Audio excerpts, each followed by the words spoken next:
Hello, Namaskar, Khambagani people. Welcome back to my channel, Professor Tiwari. My name is Amrita. So yesterday we started a lesson that is the life process from class 10th, and we have almost completed the introduction, although the few points were remaining. So we will begin with it first.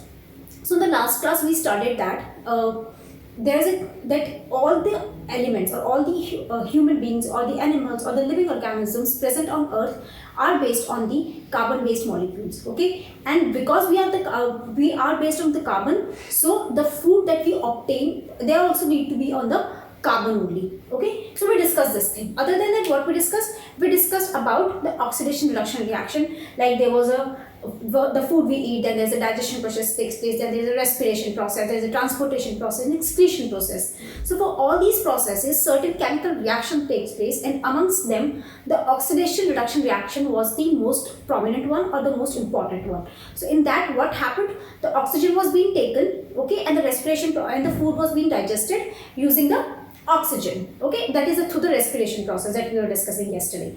In that, we have almost done with it. Like, I need to tell you a few more points. The first point that I would like to tell you over here is that because we obtain food from different sources, and also the food that we obtain has different type of nutrient quantities, okay. So food obtained, we were discussing like the yesterday topic, okay. So the food obtained,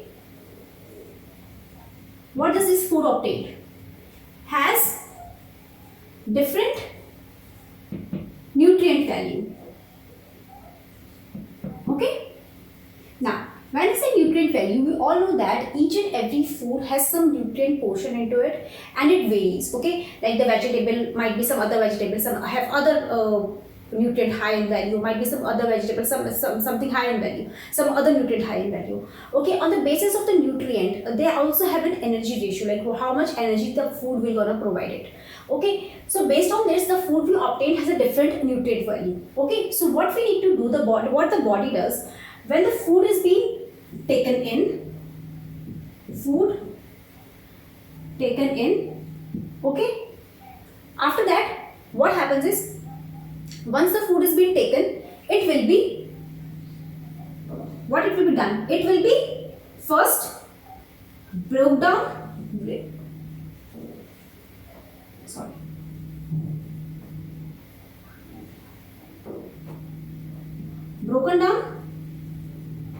because the food that we obtain, the food taken in is complex.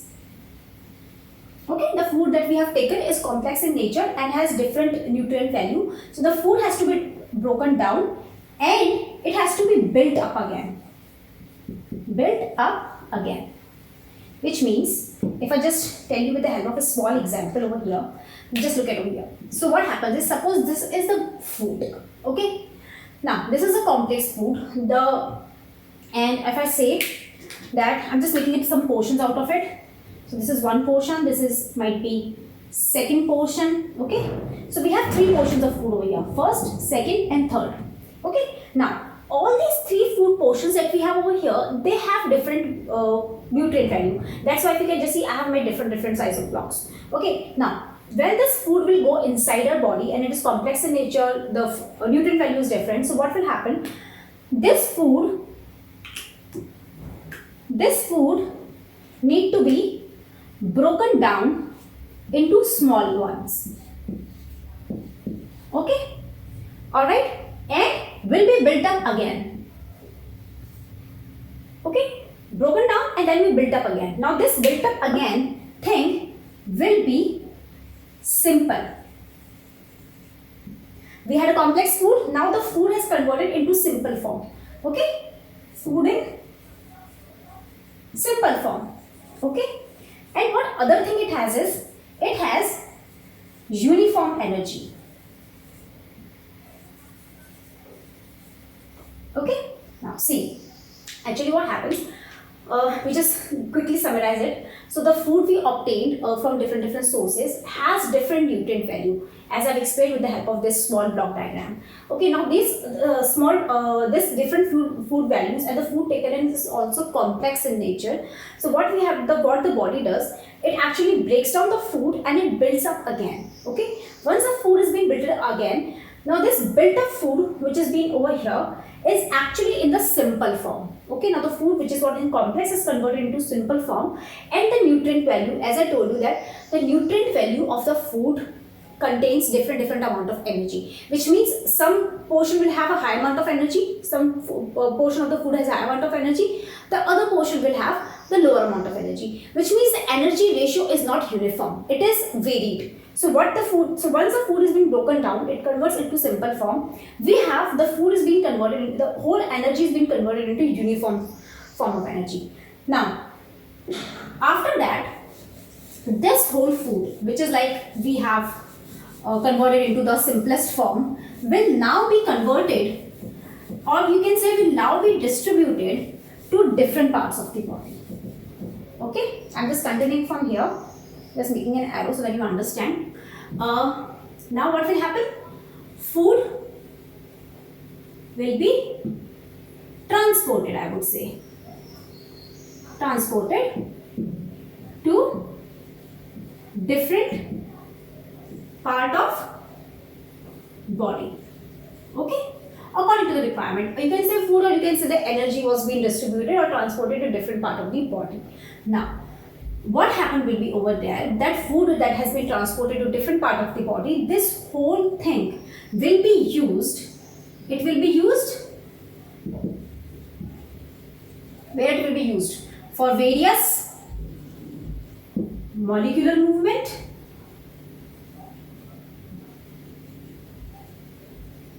okay, what else, where else it can be used? It can also be used for development and growth. Okay, so the whole food will be done like that. Now we have transported the food has reached to each and every part of the body, and it is being used over there. But whatever food that we eat actually is not being digested completely, or is being used by the body completely. Okay, which means whatever food that we are eating, some part of that food will always be the waste material. Okay, so what happens? Remaining part of food and through cellular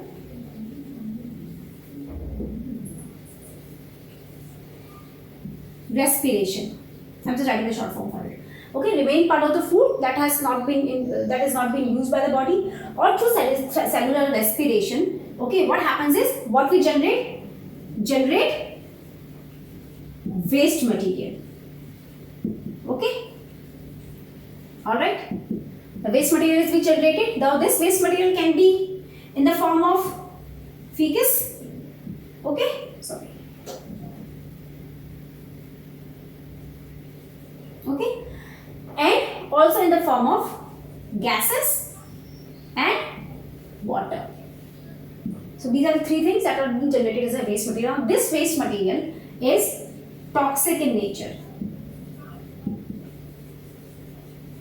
This waste material is toxic in nature, so definitely the toxic things, what it will do, they can harm these cells, and they can also harm the body in overall of the cell. So they need to be thrown out of body. So to throw something out, you need some system, right? So requires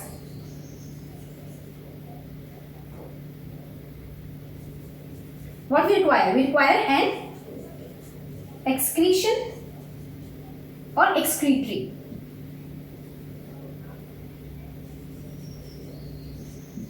Excretory system. Okay. So what we have discussed is, like, this was the last part that we were discussing from the introduction of nutrients that we did yesterday. Okay. So remaining part of the food that is not being used by the body for generating energy or for the other purposes, and through cellular respiration that is taking place simultaneously in our body, they generate a large amount of waste material. This waste material can be in the form of feces, it can be in the form of gases, and also the water.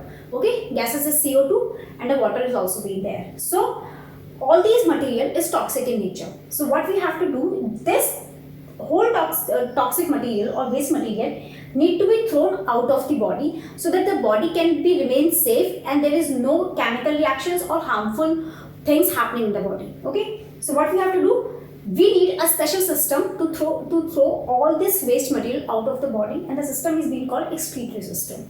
Okay, now this is the where we gonna end our first topic, that is the introduction to life processes. Okay, now we move to the second topic, that is the nutrients. Okay, though we have understood a bit of it in the first topic only, like what we get nutrients from the food. Okay, how does the nutrients help? It helps in generating energy. Okay, different food materials have different food nutrient values, which means their energy levels are also different. But there are more things that we need to discuss. Okay, we discuss them over here. So the second topic is nutrition. Okay, all right. Okay, fine. Now, see, we all need energy. Okay, we all need energy. From where do we get its energy? We get energy from food. So food gives or food provides energy. Okay, but source of food, all living organisms, whether it's a plant, it's an animal, or it's a human being, or even the bacteria as the smallest one we can consider, all those organisms, living organisms present on the earth in any form requires the energy. Okay, and that energy can be obtained, source of energy can be a source of food or energy, you can say. Okay, source of energy is different for different organisms, right? Now, where do we use this energy? Like, why do we need this energy? We need energy is required. This is the basic things that we are learning right now about the nutrition. Energy is required for development. We can say growth. What else? Synthesis of proteins. This is the sign for the protein. I have like repeated in the last video too. Last when we were discussing the fundamental unit of life. This is the sign for the protein and other materials. Okay, that we need. Alright. So source of energy is different. Energy is required for development of our body, for the growth of our body, for the synthesis of proteins that is being required. Very important. We know that proteins are the building blocks of our body, and other materials which is being required by the body for its proper function. Now, here, how do the living organisms get their food? This is a basic burning question that we have over here. Okay, from where does we get food? See, as we have just studied that the source of energy or the source of food is different for different organisms. Okay, so few organisms, I would say, few organisms, they get their carbon source, because as we discussed, all the organisms have the carbon as their basic molecule. Okay, so few organisms get their carbon source and energy from where? From inorganic sources. Alright? From where do they get? They get it from the inorganic sources. These inorganic sources, and whereas some organisms get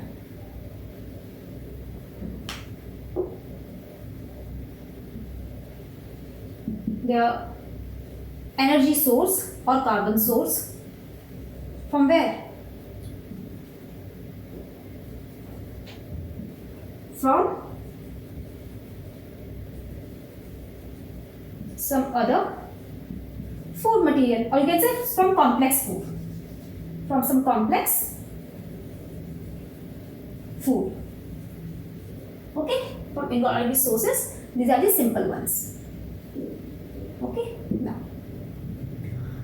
based on these two things, like the organisms which are getting the food from the inorganic sources, that is from the simple sources, and from the complex food, okay, getting the energy from some complex food. On the basis of all these two things, we're going to divide the whole food system or the nutrition system into two types. That is, or we're going to divide the whole organisms, okay, or you can say nutrition or the organisms into two types, that is the autotrophic nutrition and the heterotrophic nutrition. So we'll quickly look into the autotrophs and the heterotrophs.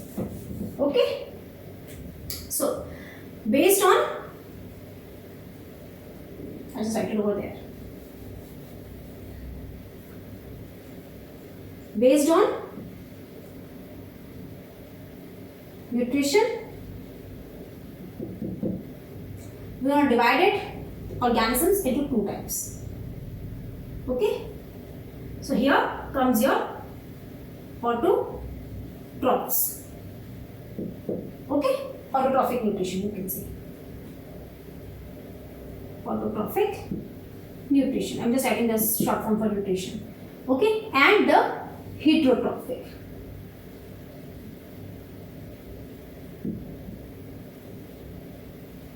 Nutrition. Alright, now just look at over here. So the autotrophic nutritions, these are those organisms which actually get their food sources from the simple molecules, such as you can say the things which are present around them. Okay, so autotrophics get their food from simple inorganic, as we have discussed, organic source. Okay, now which one is this simple organic source? It is the carbon dioxide, because they require the carbon. So carbon dioxide is the one, and water. So they derive it from here.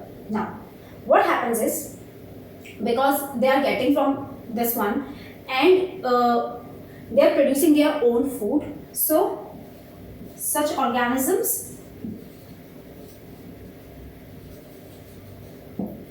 which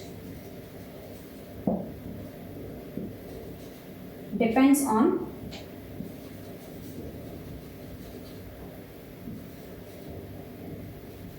autotrophic nutrition are called as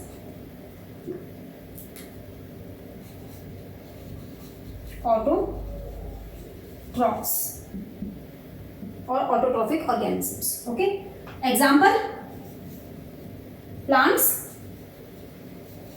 and bacteria. All right. So autotrophic organisms are those organisms that fulfill their requirement of food from the simple inorganic sources, that is the carbon dioxide and water. And those organisms, those who depend on the autotrophic nutrition, are being called as autotrophs or autotrophic organisms. Example, plants and bacteria. What about the heterotrophic nutrition? So heterotrophic ones or heterotrophic nutrition is the complex food.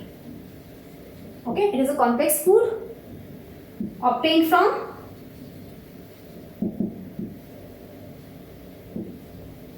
different sources. Okay, what else? Because the food is complex and we said that we digest the food, so for the digestion of the food or to break down the food,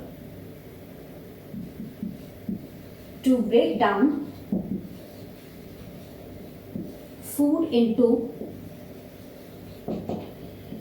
simple molecules. Okay, what we use a biocatalyst, okay, called as enzymes. Okay, and organisms are being termed as what? Heterotrophs or heterotrophic organisms, termed as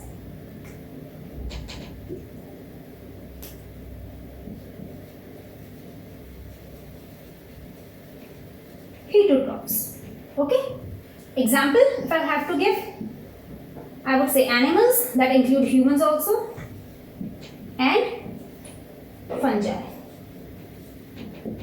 Alright? So let's quickly summarize this small comparison based on the nutrition. Okay, autotrophic nutrition, get their food from the simple inorganic sources, that is the carbon dioxide and water. Such organisms which depends on the autotrophic nutrition are being called as autotrophs or autotrophic organisms. Example, plant and bacteria. Whereas for the heterotrophic nutrition, it is a complex food kind of a complex. It is a complex food obtained from different sources, as we have already discussed while discussing the introduction. It is to break down the food, because the food is in complex structure. We need to break down the food and convert it into the simple form of the food or simple molecules. For that one, we need a biocatalyst, that is being called as enzymes. Okay, those organisms, those who depend on the heterotrophic nutrition, are being called as heterotrophs or heterotrophic organisms. Example is animals and fungi. Now, we'll move ahead in this one and we'll get to know more about it. Okay, like we'll discuss the autotrophic nutrition a bit detailed over here. As we know that autotrophic organisms are those organisms, those who basically are producing their own food, because we have discussed about plants. Okay, so the whole process of the taking up of the oxygen and how does it forms, what food it forms, how the food helps in sustaining the life of plant and in bacteria. Okay, so we'll move ahead into that. All right. So autotrophic nutrition.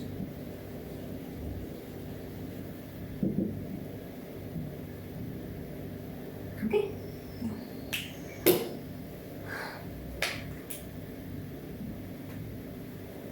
So their main source of food is CO2 and water. This is their main source. Alright. Now what happens, because we are discussing in plant and we are discussing in bacteria, so what happens, there is a process where what they do, they take up, I'll write it over here, take carbon dioxide and water in presence of sunlight. What they do in presence of sunlight, in chlorophyll,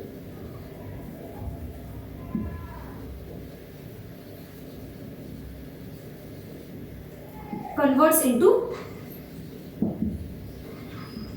carbohydrates. I'm writing the carbs only. Okay, and this whole process is termed as what? Photosynthesis.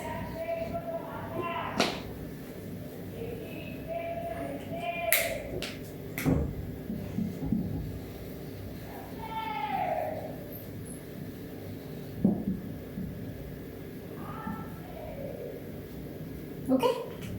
Now, what happens is, because we are taking the carbon dioxide and water, and the whole process is taking place in the chlorophyll, and they produce carbs. So how it happens? So we do 6 CO2, 6 molecules of carbon dioxide plus 6 molecules of water. In the chlorophyll, I'm writing the chloro only for that, and sunlight. What we get? We get C6H12O6, that is the glucose, okay, which is a carbohydrate, plus we get 6 molecules of oxygen, and what we get? We get the energy. Okay, so this is the basic, you can say, equation for the photosynthesis that happens into the chlorophyll. Okay, now there is a more thing, like how this whole process takes place in the chlorophyll, how the sunlight is being, or I said the sunlight is being used. Okay, it is a form of energy to convert the whole process, because they don't have the biocatalyst enzyme to convert this whole. Though there are enzymes that works into it, will not go over there. But the sunlight plays a very important role. What role does it play? How the things takes place in the chlorophyll? Is there any other conditions that matches up to? Okay, all these things takes place in the leaves, but all this thing, the remaining part of this autotrophic nutrition, will cover up in the next class, that is tomorrow. And I hope you have liked today's lesson, and if there is any comment, suggestion or doubt, please drop them in the comment box below. And please do like, subscribe, share, like our channel, and don't forget to hit the bell icon. Thank you. Bye.